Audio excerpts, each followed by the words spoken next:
I see him complain. Like, how did Mr. Maple get so good up in the year, but I'm still congratulations, now these fellas believe. Everybody want to touch specifics, like how much money you got, or how much miles on the dash. Shit, I've been around the corner chopping off a pound of hash.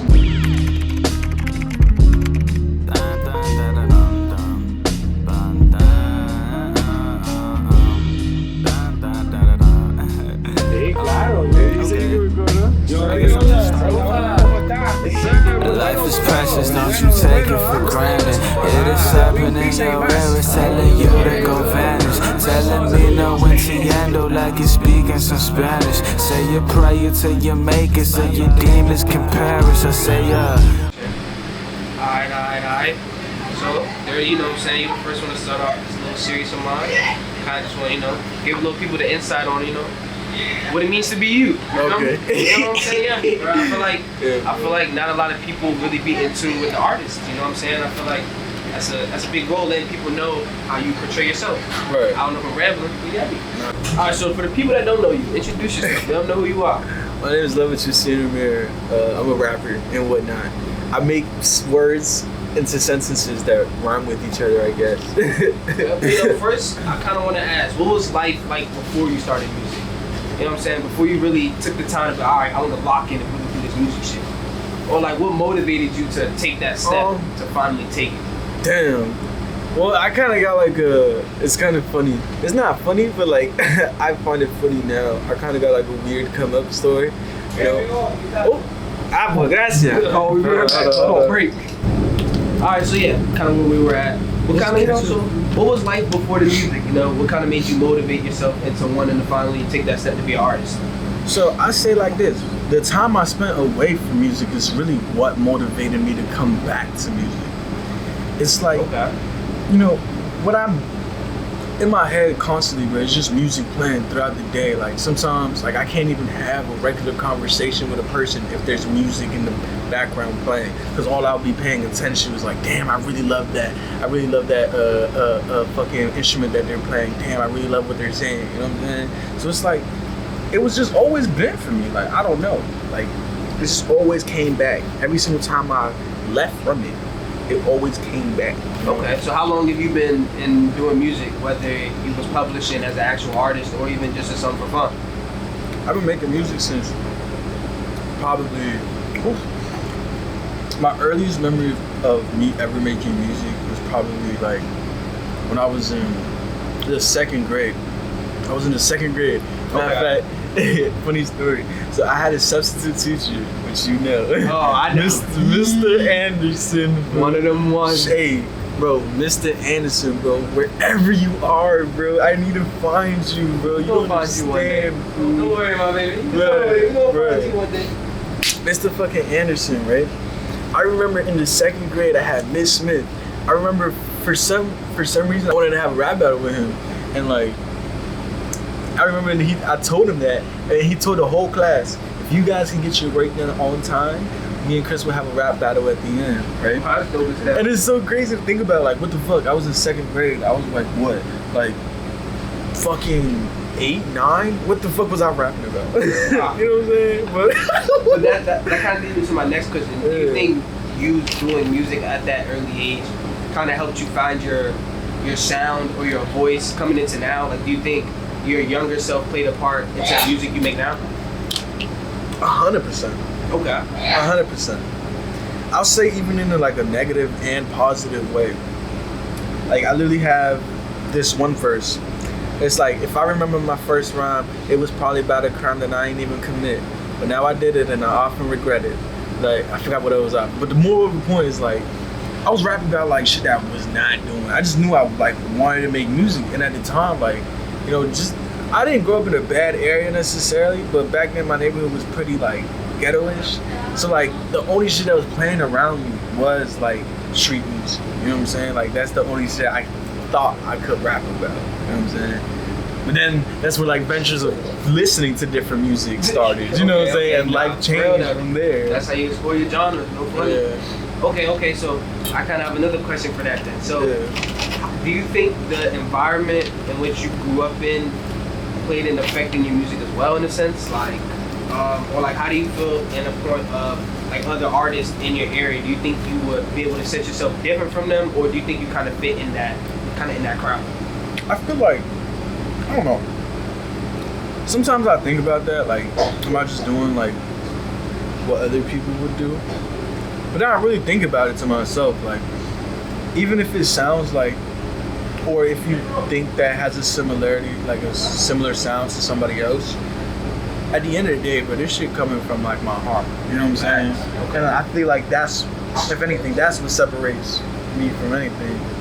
But honestly though, I feel like everybody makes music from the heart. All that shit was like, oh, you sound like this, you sound like that. Why can't you just let somebody be like their own thing? You know what I'm saying? Okay. Like I feel like that's sometimes it's a backhanded compliment when somebody says, oh, you remind me of this artist. Like, why can't I just, you know what I'm saying, just be my own individual self? Okay. Okay, so I guess even that leads me to another question then. So do you ever find yourself maybe like comparing yourself to other artists, or like maybe that makes you have a mind block in certain senses? Like, does that ever affect you in any way? Like, how do you deal with that? The way I deal with it is, this is a saying I like to say, how anybody can do what you can do, but nobody can do it the way you can do it. You know? I like that. Okay, I like that. Like for real.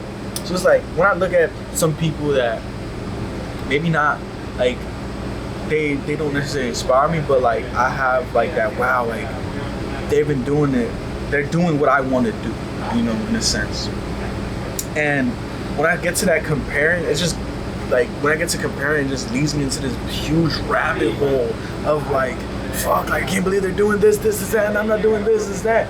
But if anything, I kind of see that tripping as like a good thing though, because like that just means like I know I can do it. You know what I'm saying? Like I know I can get there. It's like what I was like telling you before.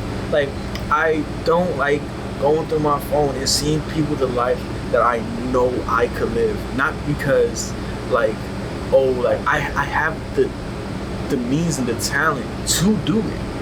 You know what I'm saying? Facts. But it is that human nature to like, oh, like damn, bro, I wish I could do this, da da da da. Like, bro, we build our own reality. You know what I'm saying? 100%. That's facts. So yeah, bro, don't compare yourself, bro. Hey, one thing I've heard, and I feel like I had to learn a good way, is comparison can really be the thief of joy, bro. No funny, bro. Comparison can really kill your mindset in a lot of ways, bro. It's a two-sided coin, I feel like. It's definitely a two-sided coin. It could push you. It could push you to do better. And it has pushed me to do better. But other times, it's just not good, bro. 100%. Okay. Alright, so do you overthink when it comes to your music, or do you tend to just go off feeling, just whatever's on your mind? I feel like I definitely overthink. Okay. I mean, I feel like a lot of artists, I feel like that's a natural instinct, honestly. Yeah, oh God. And the reason I say that, now don't get me wrong, I love making music, you know. I love making music. I do it because I love it. But I also kind of do it because I have to. Like, my mind does not let me operate without it being like, bro, did you make a verse today? Are you doing something for music? Are you da da da da? Like, it just keeps on going and going. Like, and like recently also, when I enter that writer's block, and then when I come out of it, just like, I don't know, I feel like there's stages of my writer's block where I just don't write music for a really long time, and then it'd be one day where I'm just like so good at it, and then the next day I try to go back in and I'm just not getting the verses I want to get. Like, and that's me overthinking it, you know? Like, 'cause it's like, this verse doesn't sound as good as the verses I was spitting yesterday. Like, you know what I'm saying? Like, so it's like a constant battle. Okay, It's like a constant understandable. battle. Okay, so when you do have those moments where you're overthinking or where you're having a writer's block, what helps you draw motivation? What helps you kind of get out of those deep thoughts? Honestly, just, if it really comes down to it, bro, just letting it sit, you know? Okay. I put it to you like this. One of my best received songs right now is a song that I made in 2024. You know, just letting things sit. And if you come back to it and you still like it, or maybe you have a different idea, then all the better, you know? Like, find one. Okay. Yeah. Alright, so now kind of going on to I want to ask, like, what are the messages or like meanings behind your songs, like the messages you want to push out to people? So my first question is, what do you want people to feel after experiencing your music or seeing maybe you perform or hear a new album or something? How do you want somebody to feel, or how do you want them to think after, listening to your songs? I feel like I just want them to feel comfortable. Just comfort. Okay. I feel like a lot of us struggle with like feeling okay, Hence the reason why I even name myself Love What You See in the Mirror, It's just sometimes, we don't have good days. Other days we have good days, but and sometimes some days it's a bad day, but like it's okay that it's a bad day, Like I want them to find that comfort in their bad day, at least listening to some music, Okay. Yeah. 100%. That's dope. I can fully understand that. So would you say in some of your songs, is there actually a message you're trying to push, or do you kind of like letting it be up to the viewer, or like, you know what I'm saying? Like let them put the song maybe in their own perspective of life in a certain sense. Yeah. I like letting people leaving my art to people's interpretations, to be honest with you. Okay. Because it's like, I'll put it to you like this, bro. Like some people ask me like, why the really long name? I could either go on a really long tangent, because I do have a really good reason. Okay. Or just be like why not? That's dope. I kind of like that. I like that idea. That's dope. Yeah. Okay. That's dope. So has there ever been a time where maybe you couldn't express yourself in words or out to somebody so you wrote it in a song maybe, or you made a song about it, and that way you pushed it out, your feelings, or was able to talk about it through a song maybe? 100%. That's why I do this to begin with. Like, it's something about, how do I explain this? It's something about knowing that your words can be capable of so much more than just speaking to somebody, really touching somebody's soul, really like, man, like for real. I don't know. I can see the dedication. Man, I don't even know what to say, food. I don't even know. All right, so my next kind of question would be, how do you see success, or how do you define success for yourself right now? And do you think success for you when you first started is different from how you view success now?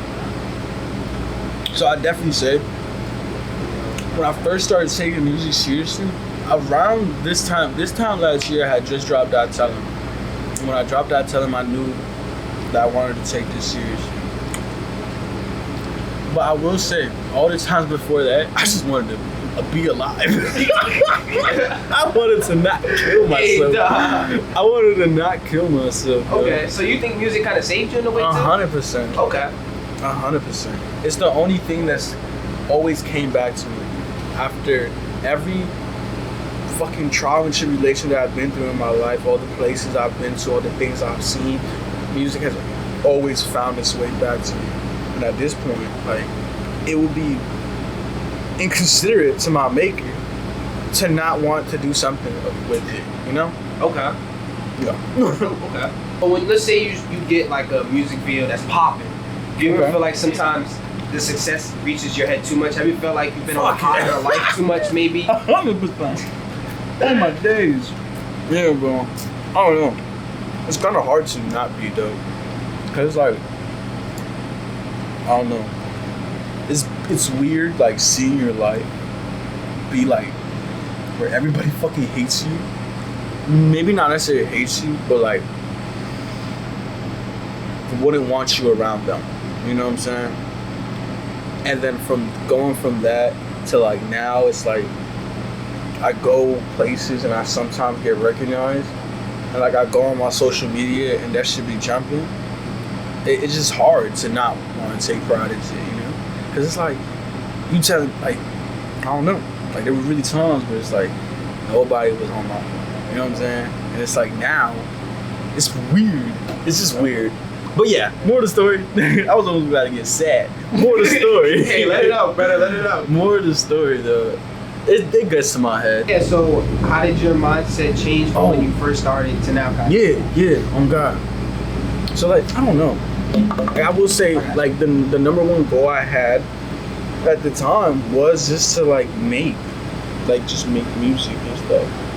Okay. And now I feel like, honestly, I kind of view this. I'm just be honest. Like, it's kind of been fucked up a little bit. Like, for the past, like, up until now, like the past 5 months, like my whole outlook on music completely changed. Because like once people know you start making music, and once they see like the possibilities, like your potential, once they see your potential, like they don't bring you down. It's just more so like they want to be around you, but that leads you away from the focus of why you started doing this shit in the first place. You know, like I be around people and it's like you ever heard that saying, sometimes your garden dies because you keep on picking your flowers to prove that you're a gardener? Damn. You know what I'm saying? Damn, that's like, a motherfucking bar, yo. Like, for real though, like sometimes I feel like I show people that I make music so much, but it's like I kind of don't even have that much in my back end. Like I got obsessed over the idea of being an artist. Okay. Instead of going back into the lab and really honing my craft. And unfortunately, like I let myself, all that shit get to my head and make myself do dumbass decisions and just be a dumbass, you know? But I will say I've definitely been humbled. I would say this past month has been the most humbling experience ever. And yeah. Okay. You ever just be so used to like working so fucking hard and never seeing no fucking results? Facts. Like I'm so used to that shit. And it's like now, I don't know. I don't even feel like I've been putting my 100% to this music shit. And the fact that I've gotten pretty fucking like, not far, like I have an okay name for myself, you know? And it's just weird. Like it's so weird. It's so weird, bro. Like going places and being recognized and like, I don't know. Yeah. Only gonna get more and more from here. Yeah. I feel like you handle it pretty well. I ain't gonna lie, but I feel like, you know what I'm saying? You're out in public and somebody says, "Oh, that's like what you see in the mirror." You know what I'm saying? Like you handle it pretty well. You know what I'm saying? It's not like you dodge them or you act high and mighty when somebody says, "Oh yeah, let's see in the mirror." You don't act like you got an ego. You know what I'm saying? Yeah. And I feel like that plays a big part. And actually, that's another question I got. Do you think you say you would have an ego in this music industry, and do you think you have to have an ego in this music industry? Now this is about to be controversial. Let's hear it. Let's hear it. Oh my goodness, I'm so fucking glad you asked this question. Hold on. Okay, so yeah, ego. When it comes down to music, in my opinion, bro, I don't know. Just if you really want to make it, like if you want to make it, this shit is all one big ego battle. I swear to God, bro, Jesus Christ, dude. It's all this one big ego battle. Cause it's like artists that say like they don't have an ego, that's your ego talking. You know what I'm saying? Cause it's like at the end of the day, fool. And I wouldn't even want to call it ego, you know? Cause you have to. Making it in music is seen as something that is so like out of reach, to the point where like when someone's coming up and saying all this shit that they feel like this and that, they call them egotistical. But once they make it, that's when it's like, oh my goodness, like he believed in himself so much, you know? But it's like, if I start saying how much I believe in myself, you're not gonna believe it because I ain't nobody right now. You know what I'm saying? So it's like, but honestly though, like, to sum it all up, like, it really is. Like, honestly, like, it shouldn't even be called ego, bro. It should just be called confidence and believing in yourself. That word ego is like, so fucking like, I don't know. It's just, I don't agree with that word as far as when it comes down to music. Okay. Okay. But yeah, you definitely need to have an ego. I feel like you do, to a certain extent, I feel like you gotta have an ego. But of course, stay humble. Yes, that's 100%. I feel like, yeah, you gotta have an ego. In a sense, ego, I feel like it's just believing in yourself. Exactly. You know what I'm saying? If you don't believe in yourself, then you're never gonna go nowhere in the first place. It always comes back down to you, your own obstacle, your own challenge. Exactly. And like, bro, I'm saying with this music shit, it's like, who got the balls to do it? That's what that is. Like, who got the fucking balls to really put themselves out there? It's like a big ass race, fool. 100%. Big ass race. That's facts. On a serious note, but that was serious though. Like, I'm being so dead serious. Like, I'm telling you, bro. You don't want your name being out there like, oh, love what you see in the mirror, or this guy. Oh yeah, he did this, that. Like, shut the fuck up. Anyways, fuck. What would I do? I don't know. Well, fuck. Damn, I don't know. I definitely don't feel ready at all. Fuck no. I don't know. I be saying a lot of wild shit too, and also just like, I feel like I'm ready. I tell myself I'm ready, but then like, when I get like a small glimpse of something, like for example, like I got overly geeked over that video that blew up, and I get overly geeked when someone recognizes me. Imagine that like on a grand scale. Back. You know, like there's a lot of things I gotta work on myself before taking that next step. I'm gonna still take that next step regardless, even if I'm not ready for that. But like, I don't know, man. And so, before we leave this, Joe, is there any messages or anything you want to kind of leave the audience or your viewers with to go home with? You know, just sit and think about maybe. Shit, bro. I don't know. You know, if you want to do something, I guess do it, bro. Don't overthink. Yeah. That's my message to the people. We finished the interview at the same time I finished the food. Nah, for real. That's pretty funny. Alright, yo. So with that being said, who's out here with? Love what you see in the mirror. Alright, that's DogPound Interviews #1. Let's go.